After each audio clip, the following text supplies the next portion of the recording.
Hi, this is Joe Renna, and welcome to the 6th episode of Mind Your Own Local Business. We're going to talk about why competition is good.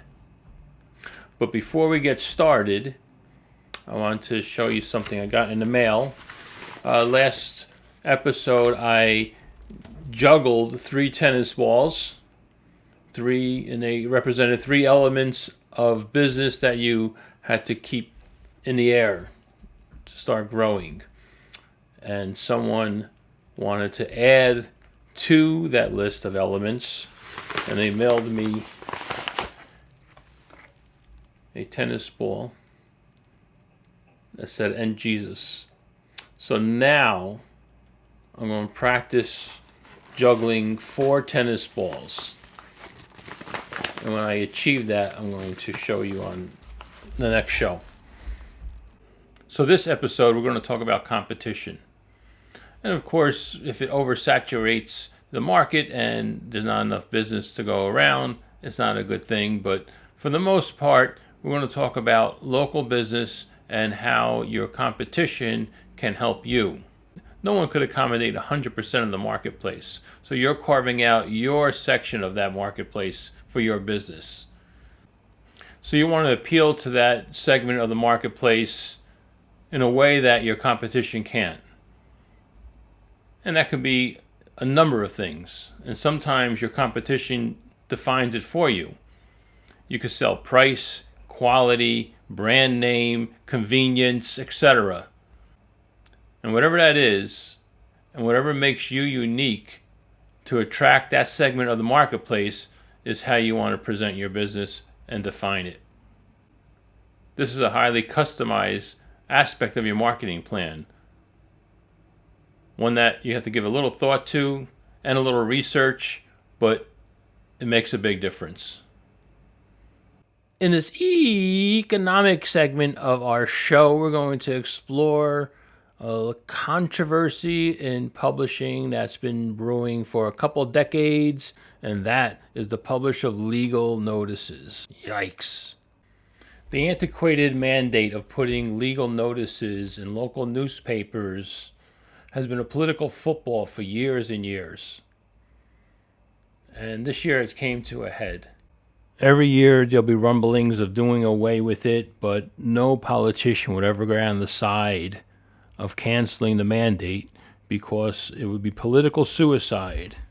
In an open letter to the Governor Christie, I think the Star-Ledger said the quiet part out loud by claiming that 240 weekly newspapers would go out of business if they stopped doing that. So it's true, without the legals, the weekly newspapers would be out of business. My local weekly, if it's 24-page newspaper, 12 of them are legal advertising. They're just keeping the business going at the taxpayer's expense. It's just a pass-through tax what it comes down to. But this year, Warren County sued the Star-Ledger in a bid to end the legal ads. They're all available online, even in a more efficient manner. And I believe in response, the Star-Ledger stopped printing its newspaper. What's funny is my local newspaper still prints the legals that they get from the county, even though the mandate was removed by Governor Murphy in March.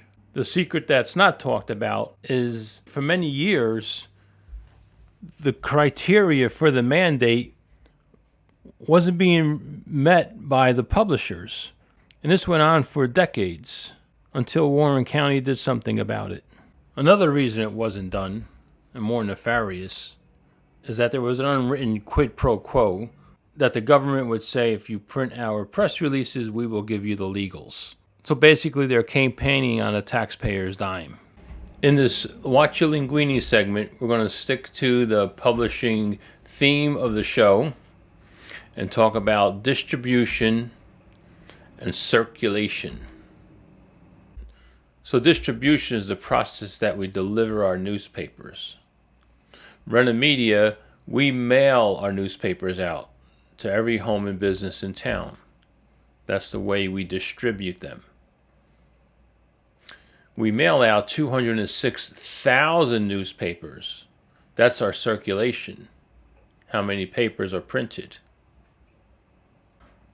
Some publishers distribute through subscriptions, which is a pretty accurate way to match circulation, except the numbers tend to be very small. Other distribution methods include putting your newspapers in stacks around town, in corner stores, or throwing them in the driveways. These methods are a little more dubious and really don't account for the circulation numbers. So even though there were a couple thousand in circulation, you really don't know if they ended up in people's hands. So I'd like to share some tidbits for those who have the pleasure of working with their spouses. So here's the love of my life, my partner in business, and the Agent 99 to my Maxwell Smart, Tina Renna. In this segment of working with your spouse, I'm going to suggest how you ignore some of the things that may annoy you that your spouse does. So I had Tina write down something, and I wrote down something that annoys me that I never mentioned to her, and she never mentioned to me. So tell the good people what you wrote down. The main thing that bothers me is your office and all these things he has in here. He doesn't have one picture. He doesn't have one holy cross with Jesus Christ on it. He has 100 of these things of various weirdness.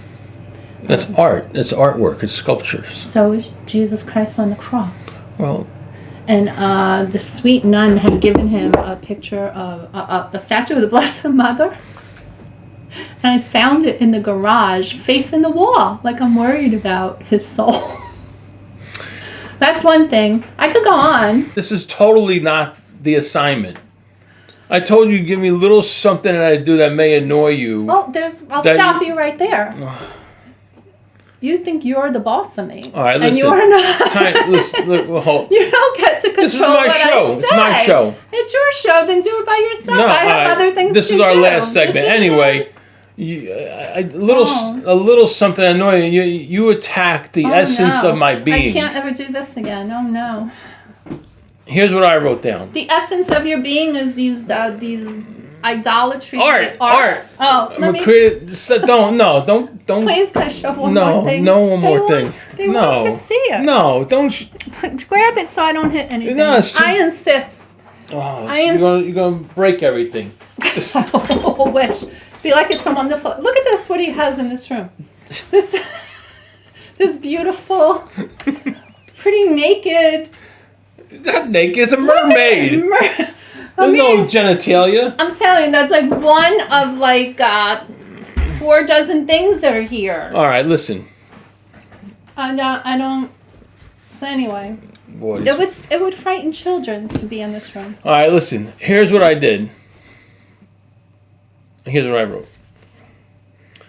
Hair on knucklebones. No, that's your note. I'm what annoys me is that you leave a wet dish rag in the sink, so that when I go to wash dishes, I grab the dish rag and it's cold and wet. I hate that. Why can't you just drape it so it dries? I have to touch a cold, wet dish rag. I never say anything about it. I run the hot water over a little bit before I touch it now. About 3 jokes just ran through my head, and I'm not going to say them, but... What jokes? You know where the dish rags are, right? You know where they are. No, just go get your own. That's not the point. The point is that I never mentioned it to you, and it annoys me. Okay. And now I'm mentioning it. That's it? That's all you got? That's it. That's pretty good. 37 years of marriage? All right. That's enough. So, say goodnight, Tina. Good night, Tina.